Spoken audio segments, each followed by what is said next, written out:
Hey, Shalom, Makim, Shalom. First and foremost, as always, I would like to give all praise, all honor, and all glory unto Yahweh, Bahasham, Yahweh Shai, Bahasham, Rachakwadash. I would like to give double honors to the apostles, the bishops, and the elders of Great Millstone that taught us this truth and that's what teaching this truth, and much peace, love, and salutation to the elect, beginning with the 144,000, all the way down to the large multitude that believes and who the Lord will deliver in these last days. To you all we say Shalom. I'm the brother Tazamah from the Great Millstone Dallas camp, coming back today with another lesson, and I pray this lesson will be edifying to the elect. And what I want to do was I want to do a quick lesson going in on how Esau will use particular events in the world to quell up a response, or to quell up any kind of rebellion, so ultimately he could push forth his agenda. All right, now we know that eventually there's going to be, a famine of the word. All right, as it's written about. Let me actually just grab it real quick. Let's just get it.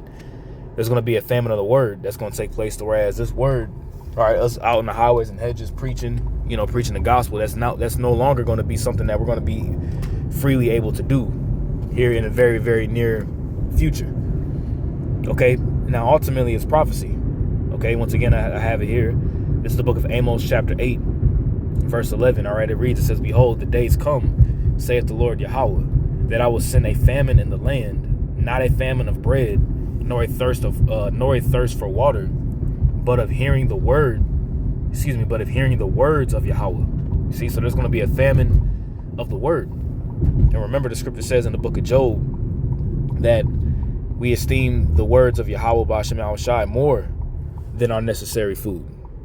Okay, so with that all being said, Esau will, create little psyops here and there and do things internally that will quell up, the opinions and galvanize the minds of particular individuals to ultimately crack down at this word. That's what everything is aimed at, the men of the Lord.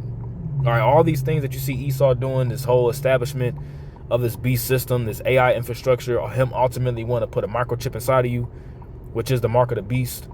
Okay, all that is really aimed at stopping this word from going out and cutting our connection with Yahweh B'Shem Yahweh Shai. And in the midst of Esau doing that, and when I say Esau, I'm talking about, the elite, the elite parties that are ruling the world as we know it. In the midst of them doing that, there's going to be, you have something called casualties of war. Okay, as a matter of fact, let's do this. Let's say, what is the definition of casualties of war?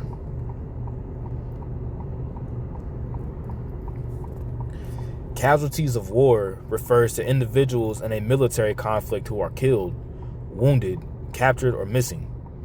Now we know that we're in a spiritual war.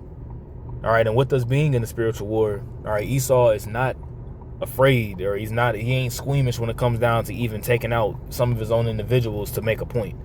We've seen instances like this with JFK, and that's just one of many examples that Esau uses. And this whole thing with my man CK, all right, that got pretty much unalived last week. All right, it's nothing more than the same thing. It's really nothing more than the same thing for Esau to push forth more draconian measures. Okay, as the scripture says that he has two horns like a lamb. All right, but he will speak. Okay, he will speak as a dragon. Okay, and if you don't know what I mean by CK, then you gotta get more up to speed. Okay, but all this is aimed at the law, for lack of better words, of speech, of free speech, being pretty much being eradicated. Okay, once again, verse 12, it says, "And they shall wander from sea to sea, and from the north even to the east. They shall run to and fro to seek the word of Yahweh, and shall not find it." You see that? So eventually there's going to be a point where this word is going to be, once again, it's going to be illegal to preach the gospel. All right, and this lines up also too with They have consulted against thy hidden ones. Psalm 64. This is Psalm 64, and Psalm 64. Consulted against thy hidden ones. That's I'm sorry, that's Psalm 83. My apologies. That's Psalm 83.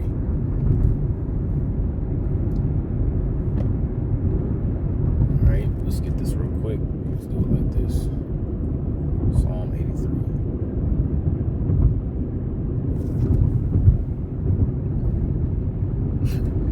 Now I'm gonna say now I don't want a little bit of here it is here. This is Psalm 83, verse 3. It says, they have taken crafty counsel against thy people and consulted against thy hidden ones. Okay, and who are the hidden ones? The hidden ones, begins with the Israelites, but ultimately it goes further than that, because it really is, it goes further than that. With first and foremost is with the elect of the nation of Israel, because the elect of the nation of Israel are the ones that contain the truth through the Spirit and the power of Yahweh B'Shem Yahushai. So they don't want this word to go out. They don't want this inquisition to continue when it comes down to Esau being found out. You got the small hats that are being called out. All of Esau's atrocities and things of that nature are being called out. So he's doing everything that he can, all right, to stop this information from coming out, right? And he'll use particular psyops to do that. All right, that word hidden ones is tazapan. Okay. And it says plural of Yahweh's treasured ones, his saints. You see, so it's plural of Yahweh B'Shem Yahushai's treasured ones.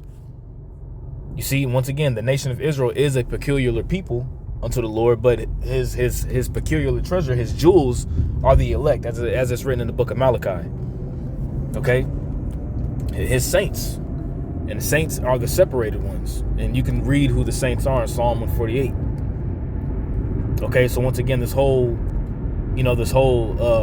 assassination of CK that took place was all really a fabricated move by the powers that be to bring forth more unrighteous decrees. All right, so this is from endtimeheadlines.org. It says Pam Bundy warns hate speech that rises into threats of violence is not protected by the First Amendment. Okay?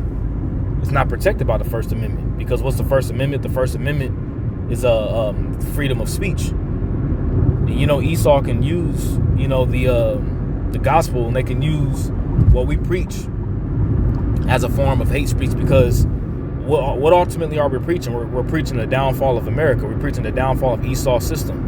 All right, we're preaching that we're preaching that our King Yahweh Shai Mashiach is going to take down this kingdom, which they can look at that as a terroristic threat. You see, that's what they can look at. That's how they can look at it, I'd rather say. You see, so it says Attorney General Pam Bundy has sparked controversy by defending her push to crack down on hate speech in the United States following the killing of conservative activist CK.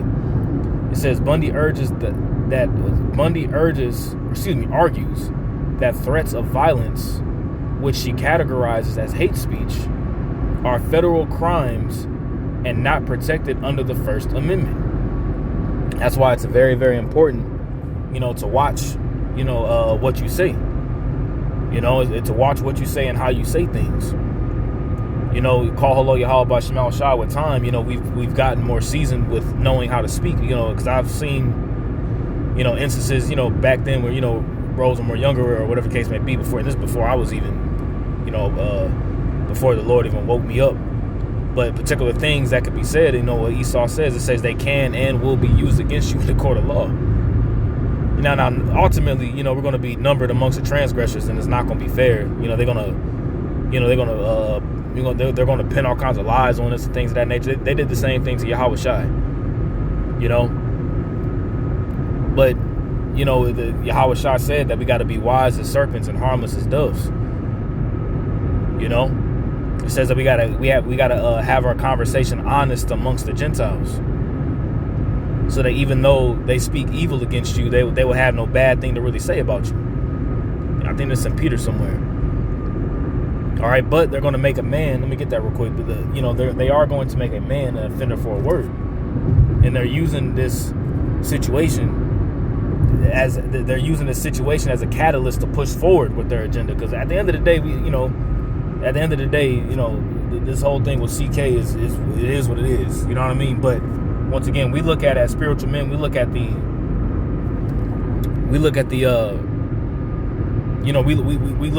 the scripture says that a prudent man looketh well into his goings.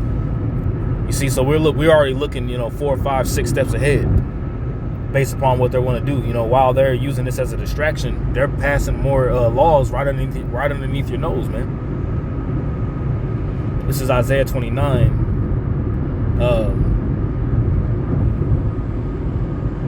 verse 20. Isaiah 29 verse 20 says, "For the terrible one is brought to naught, and the scorner is consumed, and all that watch for iniquity are cut off." It says, "They make a man an offender for a word, and lay a snare for him that reproveth in the gate." And who's the one who's really reproving in the gate? Not CK that was just a debater at a college campus. No, the ones that are reproving in the gate are talking about the men of the Lord, man. Us, we're the ones that are reproving in the gate. And the scripture says that what? They hate him that rebuketh in the gate. So it says they make a man an offender for a word, and that word offender in the Hebrew was a chata, which means to sin or to err or to transgress. It's going to be a transgression of their law, if you say particular things. It says, "And lay a snare for him that reproveth in the gate," a snare is a trap, "and turn aside the just for a thing of naught." Because once again, as they're passing these laws, all of it's really aimed at this word from going out.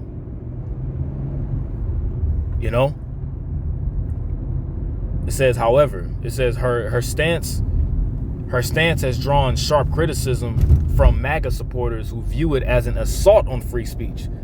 You see, and once again, as through the spirit, as videos have been going out lately, this America is just showing you. It's just showing forth that America is even more divided than it's even more divided than it's ever been at this point.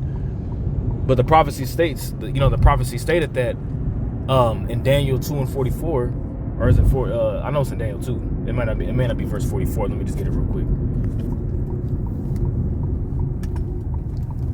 This is Daniel 2, all right, verse 42, excuse me. All right, it says, "And as the toes of the feet were part of iron and part of clay, so the kingdom shall be partly strong and partly broken." You see? And this is going into the feet of the statue. You had the head of gold, that was the Babylonian Empire. Then you had the breastplate of silver, which was the Medo-Persian Empire. You had the loins of brass, which was the Greek Empire. You had the legs of iron, which was the Roman Empire. Then you had the feet of iron mixed, the feet, which was iron mixed with miry clay, which is the revival of the Roman Empire. Okay, and we're living in that time right now. So once again, it says, "And as the toes of the feet were part of iron and part of clay, so the kingdom shall be partly strong and partly broken. And whereas thou sawest iron mixed with miry clay, they shall mingle themselves with the seed of men. But they shall not cleave one to another, even as iron is not mixed with clay." You see, so they're not going to mix. There's going to be all kinds of divisions. There's going to be all kinds of rifts, for lack of better words, that are going to be taking place in the latter days, whereas nobody's going to be on one side. You're going to have all kinds of opinions. This opinion is right, but I think my opinion is right. I'm pro right. I'm pro left. I'm this, that. That's ultimately what Esau wants, man. He wants confusion. That's why the scripture says in Isaiah the 24th chapter that the city of confusion has been broken down. Okay. So going on, it says, in a post on X on Tuesday morning, Bundy emphasized that certain types of speech cross legal boundaries. It says hate speech that crosses the line into threats of violence is not protected by the First Amendment. It is a crime, Bundy said. For far too long, we've watched the radical left normalize threats, call for assassinations, and cheer on political violence. That era is over, because with this whole thing that happened, now you have individuals who are losing their jobs. particular people just getting fired, whether they teachers or whether, people just in general are being fired due to this whole situation. Yeah, somebody that went to CK's memorial and started vandalizing it and stomping all over it, and he got arrested. And you have people on TikTok and pretty much celebrating his death or whatever the case may be. And but once again, all this is really just being used. This is just the serpent at work. All right. It says citing specific laws, yada yada yada. Bundy clarified that actions like calling for someone's, you see the word there, swatting a member of Congress, and swatting a member of Congress, I guess hitting them, swatting a member of Congress or doxing a conservative family are not protected speech. Now, what does doxing mean? Dox. It says search for and publish private or identifying information about a particular individual on the internet, typically with malicious intent. So look at all these people that's saying that DJ Trump was a part of the whole Epstein thing. That could be deemed as hate speech. These acts are punishable crimes, and every single threat will be met with the full force of the law, she stated. Free speech protects ideas, debate, even dissent, but it does not and will never protect violence. You see, but they're the ones that are stirring up all the confusion to bring forth violence. They're the ones that are doing these things to bring forth the chaos. Order out of chaos. Okay, the Hegelian dialectic, problem, reaction, solution. That's what it's all about. It says Bundy also suggested that Bundy also suggested that such rhetoric is intended to suppress conservative voices, vowing that K's legacy would endure. It is clear this violent rhetoric is designed to silence others from voicing conservative ideals.